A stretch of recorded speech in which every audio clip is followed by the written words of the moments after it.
جہلم کے قریب سادھوؤں اور جوگیوں کی بستی، جہاں پر مندر، خانقاہیں اور سمادھیاں موجود تھیں، جہاں صدیوں سے کوئی اقتدار مانگنے آتا تو کوئی محبوب۔ اپنے وقت میں فقیروں کی یہ ایک ایسی کٹیا تھی جہاں سلاطین وقت حاضری دیا کرتے اور جوگیوں کی سیوا کرتے تاکہ ان کے اقتدار کا سورج تا دیر بلند رہے۔ اس بستی کے بارے میں مزید جانتے ہیں۔ آگے چلنے سے پہلے جن دوستوں نے ابھی تک ہمارے چینل کو سبسکرائب نہیں کیا وہ چینل کو سبسکرائب کریں۔ چلتے ہیں اپنے موضوع کی طرف۔ جہلم سے تقریباً 20 کلومیٹر کے فاصلے پر سطح سمندر سے 3200 فٹ کی بلندی پر واقع ٹیلہ جوگیاں، جو جوگیوں کے ٹیلے کی اجڑے کھنڈرات میں صدیاں سانس لیتی رہی۔ اپنے وقت میں فقیروں کی یہ ایک ایسی کٹیا تھی جہاں سلاطین وقت حاضری دیا کرتے، جوگیوں کی سیوا کرتے تاکہ ان کے اقتدار کا سورج تا دیر بلند رہے۔ ٹیلے کے اونچے نیچے پتھریلے راستے، شکستہ مندر، بجھے چراغوں کے سیاہ طاقچے، کائی زدہ خشک تالاب، سوکھے پتے، بوڑھے شجر اور ٹیلے پر چاروں جانب گونجتا ہوا سناٹا، یہ سب بے زباں خاموشی گواہ ہے کہ یہاں راجہ پورس، سکندر اعظم اور اکبر بادشاہ سے لے کر ہیر رانجھا تک سب نے دھنیر مار کر تلک لگا کر اس ٹیلے کو رونق بڑھائی، لیکن آج یہاں دور دور تک ویرانیوں کا بسیرا ہے۔ یونانی مورخ پلوٹارچ کے مطابق یہ ٹیلہ سکندر کے آمد کے وقت بھی موجود تھا اور اپنے مضامین میں وہ اسے سورج کے لیے مقدس ٹیلے کے نام سے پکارتے ہیں۔ تخت ہزارہ کا رانجھا شکست خوردہ قدم اور رنجور دل سے پہاڑی کی کٹھن چڑھائی چل رہا ہے۔ اس کی ونجلی بانسری کی تانیں فضا میں درد گول رہی ہیں۔ یہ ہیر سے بچھڑنے کا غم بھی ہے جس سے وہ دنیا چھوڑ کر جوگ لینے گرو بال ناتھ کے پاس پہنچا۔ گرو بال ناتھ اس غم زدہ عاشق کو اپنی محبت کے سائے میں سمیٹ لیتے ہیں اور اس کے کان چھدوا کر اس میں بالی ڈال کر اسے اپنے قبیلے میں شامل کر لیتے ہیں اور یوں رانجھا کن پھٹا جوگی بن جاتا ہے۔ ہیر رانجھا کا یہ قصہ آج بھی پنجاب کے لوگوں کو بے قرار رکھتا ہے۔ اگرچہ اس قصے کو بیتے صدیاں گزر چکی، لیکن وہ پہاڑ جہاں رانجھے نے جوگ لیا ٹیلہ جوگیاں کا تھا، اور جہاں پتھر کا ایک تخت آج بھی رانجھے کے جوگی کی یادگار کے طور پر موجود ہے۔ ٹیلہ جوگیاں جہاں صدیوں پہلے سورج کی پوجا ہوا کرتی تھی۔ ٹیلہ جوگیاں کی قدامت صدی دو صدی کی نہیں بلکہ کم و بیش 3000 سال پر محیط ہے۔ مختلف مورخین اس حوالے سے مختلف شواہد پیش کرتے ہیں، مگر اکثریت کا اس پر اتفاق ہے کہ یہ ٹیلہ قبل مسیح میں بھی آباد تھا۔ ٹیلہ جوگیاں بظاہر ایک عام سی عبادت گاہ نظر آتی ہے، مگر تاریخ کے گردآلود صفحات پلٹتے جائیں تو اس ٹیلے سے لپٹی تحریر کی نت نئی داستانیں سامنے آتی جاتی ہیں۔ مختلف مورخین اس کی قدامت کی دلیل کچھ یوں بیان کرتے ہیں۔ مثلاً پوٹھوہار کے مصنف عزیز ملک لکھتے ہیں کہ اس قدیم زمانے میں کسی ہندو مہاپرش نے یہاں کوئی عبادت گاہ بنائی اور اس مہابھارت کے اختتام پر 5ویں پانڈو بھائی یاترا کرنے یہاں آیا کرتے تھے۔ صوفی محی الدین زار تذکرہ جہلم میں لکھتے ہیں کہ قدیم زمانے میں یہاں سورج کی پوجا ہوتی تھی اور قدیم مقدس کتاب رگ وید کے کچھ منڈل اور منتر بھی یہیں کہیں تخلیق کیے گئے۔ یونان میں 46ویں عیسوی میں پیدا ہونے والے مورخ پلوٹارچ کے مطابق یہ ٹیلہ سکندر اعظم کی آمد کے وقت بھی موجود تھا اور اپنے مضامین میں وہ اسے سورج کے لیے مقدس ٹیلہ ہل سکیئر ٹو سن کے نام سے پکارتے ہیں۔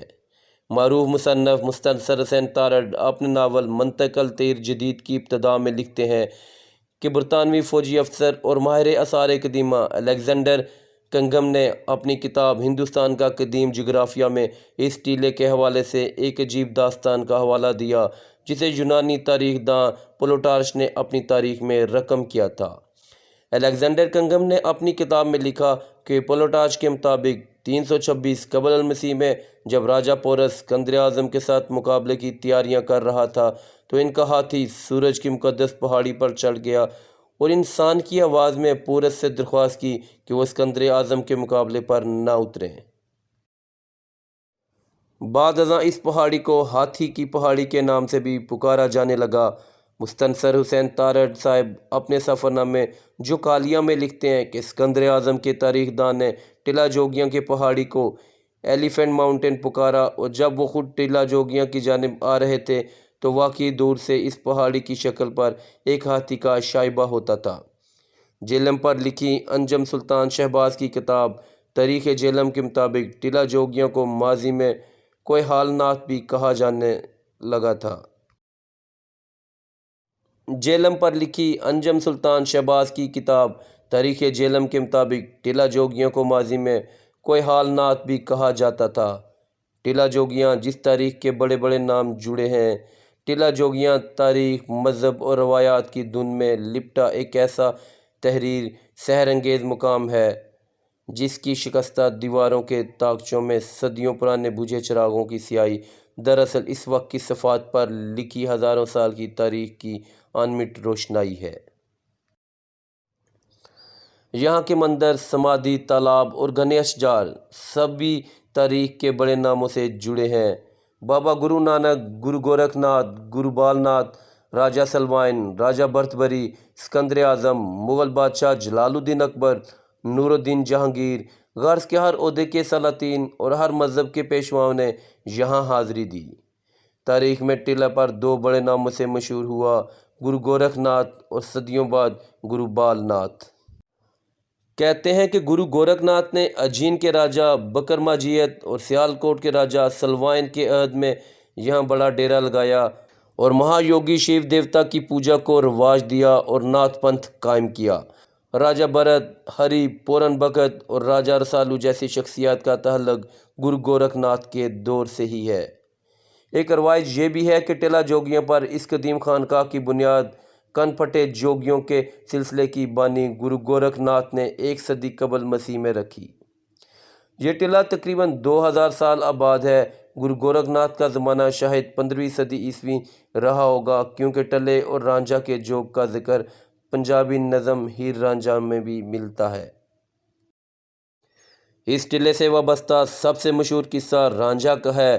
ٹلے پر موجود ریسٹ ہاؤس کے ڈھلوانی راستے کے آخری موڑ پر پتھر کی وہ سل آج بھی موجود ہے جہاں پر رانجھا نے ہیر کے عشق میں اپنے کان چھدوائے اور جوگ لیا۔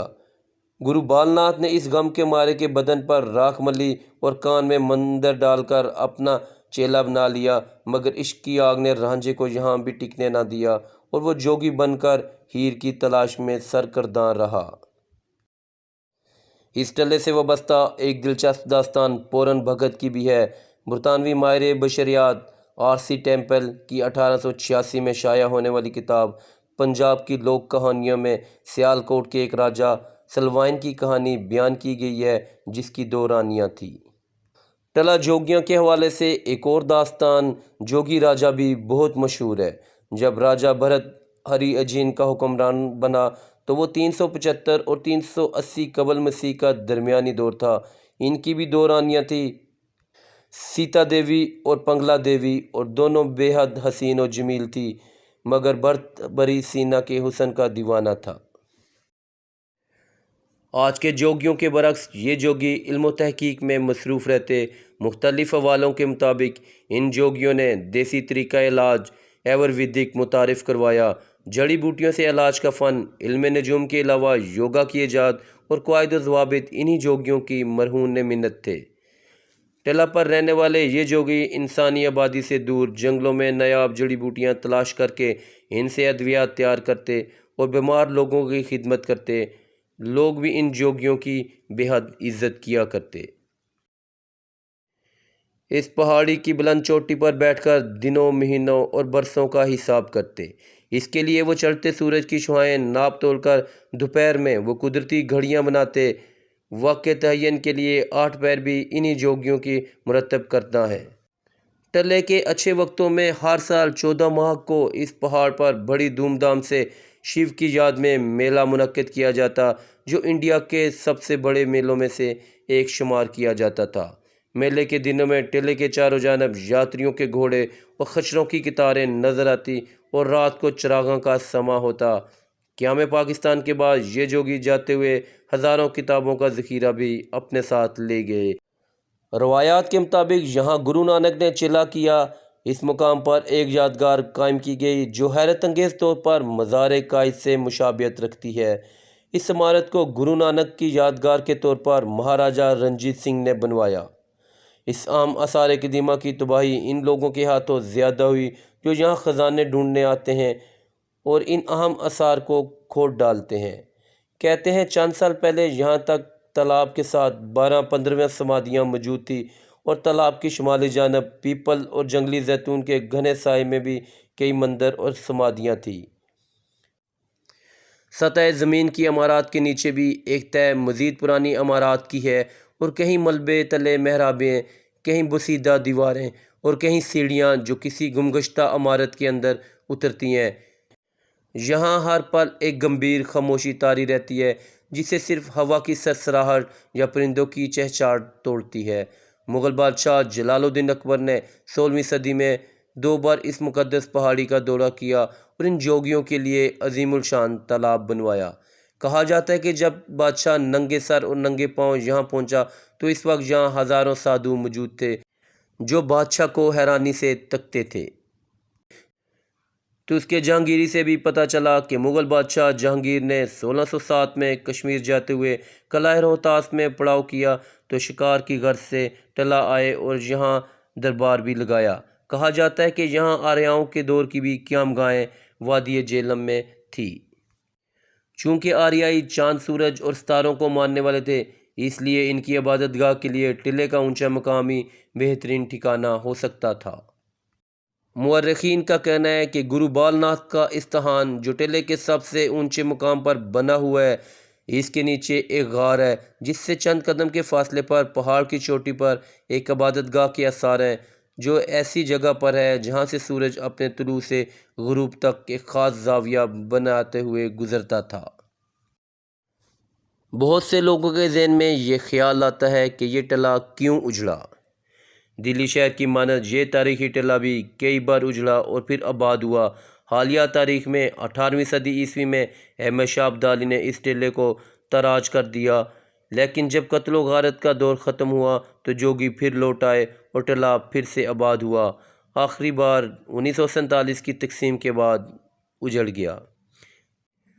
یہ ٹلہ انڈیا کے جوگیوں کا مرکز حیات تھا اور پھر تقسیم ہند کے بعد ایک ریاست ہندو ہو گئی اور دوسری مسلمان۔ تو جوگی کیا کرتے؟ وہ ہندو بھی تھے، مسلمان بھی اور سکھ بھی، یا شاید سب کچھ۔